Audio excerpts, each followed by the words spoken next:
amawulire g'ebyobusuubuzi. Mu mawulire g'ebyobusuubuzi olwaleero tutunuulidde ebbeeyi y'akawunga kaakasooli epala ku misinde. Florida Bongole musasi waffe yalina ebisingawo.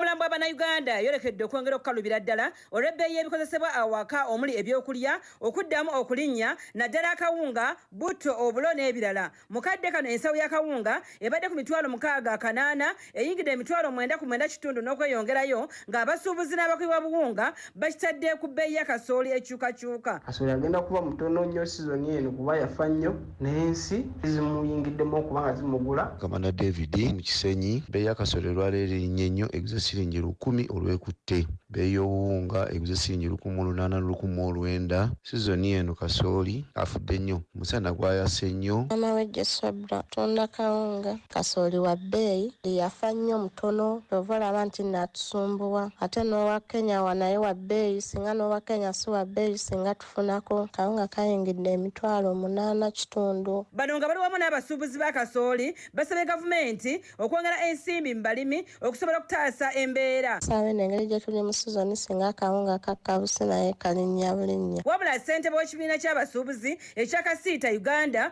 Thaddeus Musoke Nagenda annyonnyodde ku bireetedde ebbeeyi y'ebintu okulinnya era ng'onaagamba nti bikyeyongerera ddala naawe abasuubuzi amagezi. Kizuuliddwa nti abantu abamu baatandise okwongeza ebintu olw'okuba nti twakayingira financial year. Kati olw'omusolo gwateekebwa ku mafuta ate bwe tutunuulira ku kawunga twakizudde nti kasooli wa Uganda ali ku ttunzi nnyo e Kenya, nti bannakenya bajja wano ne ssente nnyingi n'emmotoka ne bagendera ddala mu byalo, kati kireetedde kasooli okulinnya. Lwakyana mwenda katonyeza 2 CBS Emman Duso, nze Florida Bongole mu Kampala. Abike Media Promotions.